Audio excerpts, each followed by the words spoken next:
Hey, what's going on, guys? Jake here again. I'm going to be doing... Kirk is in my way. Oh, well. I'm going to be doing a quick video today. I'm going to have another one tomorrow. I kind of bought something... the boxes and stuff is all back there. I will have to switch the camera to actually show you guys. Kirk hasn't seen it in action yet. I put it in action for probably about 10 or so minutes, and now it's charging. Really? So, I'm going to switch the camera, and I'll show you guys what I got. Alright, ladies, so this is the 3DR Solo, the smart drone.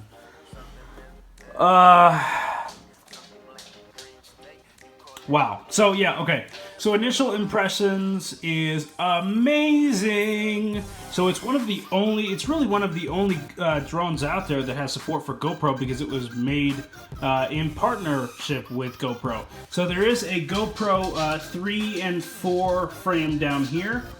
Let me go ahead and flip it over here real quick. It does have an HDMI cable, so you can plug in the GoPro while you're viewing. I have a gimbal coming tomorrow, which is why we're going to have another video up. I have to take this off, so these 3 screws right here, slide the HDMI cable out, throw the gimbal in, and then I can have full control over the tilt, the angle of the camera, pretty much at all times. It's got LEDs under each prop.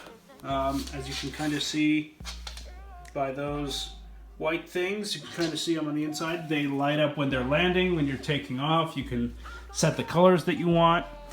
Here is the smart battery. It is currently charging.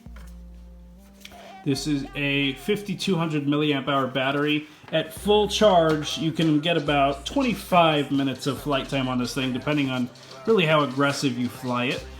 This is the controller. It is also plugged in and charging at the moment. There you go. This has a bit of a larger battery, and they do actually give you the option in the back, so it's not a very big battery right now, but you can actually switch it out for one even larger. The antennas are on the back. This is where you hold your phone, which is kind of tight for my phone because it's a 6-inch, it's a 7 Plus, so it kind of fits in there and it fits more or less pretty tightly, but it still works. The controls are pretty basic. You have A, B for certain presets you can set. Of course, you have your throttle up, throttle down, rotate side to side, forward or back. Back here is the camera tilt. If I attempted to use this, it would tell me that no solo gimbal has been found. Again, the gimbal is coming tomorrow, and then it will be hooked up to the drone, and then we can actually get some solid flight. On the back, we also have an HDMI back there in case we want to show it anywhere else. Angle presets, so we can set 2 presets of the camera angle if we want to get some pretty good cinematic shots. It does this little thing here is so you can put a strap on it. Power button, fly button, home button. Home button pretty much just lets it fly home. It goes up to a certain altitude that I can set in the application. And then it will gracefully come down to a landing then. Pause freezes it in midair, so it pretty much makes it not go anywhere. Holding fly to starts the engines. Start your engines. It starts the motors very low, and then you press and hold it. See a little bar go across the screen, and then it actually takes off and gets probably to about a holding altitude of 10 feet. It does have altitude hold capabilities, so you can use the left stick to bring it down slowly, and then you can keep it at one altitude.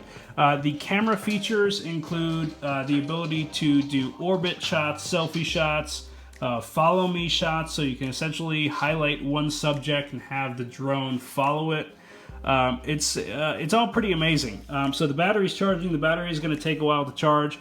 But I'm not worried about any more test flights for the day. We're just kind of sitting and A, waiting for it to charge, B, waiting for the gimbal to arrive tomorrow. I just got a notification that it had recently shipped.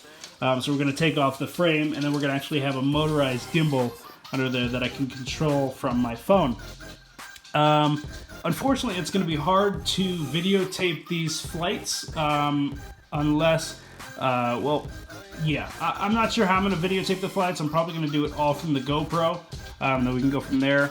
The reason I got the gimbal is because the frame is a little shaky, and with the gimbal, it is super smooth flight, and I'm really looking forward to getting some great shots around the area.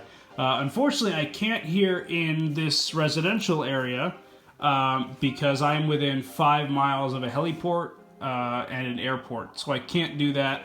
I can't go above 400 feet. I shouldn't really even get that close to 400 feet altitude per FAA regulations. I did have to register it with the FAA, so it is proof that I have it. So if somebody comes, if I'm flying it in a big open space and a cop comes by or whatever, I have to show them that it is registered, which is good, I guess.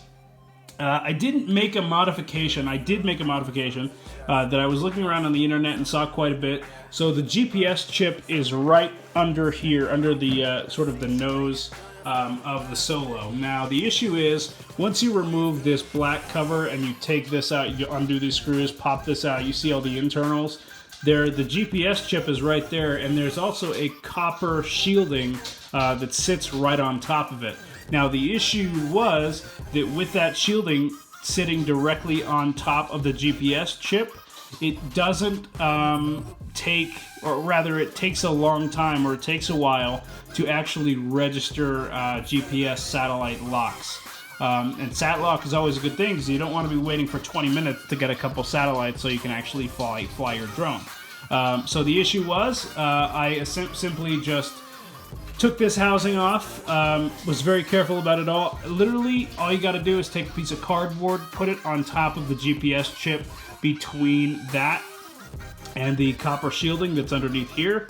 Now, indoors, I got about 5 satellites before the change. Outdoors, I got 8, indoors, after the change, I got 8 satellites, and outdoors, I immediately got 12 satellites acquired.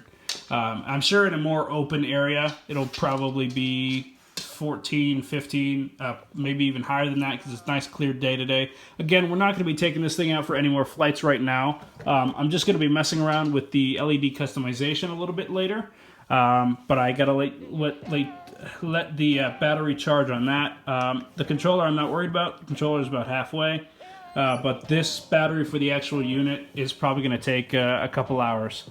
But overall impressions, it's pretty amazing. Tomorrow I'll have another one up with gimbal footage, most likely. Or if I don't, I will have it up on Friday.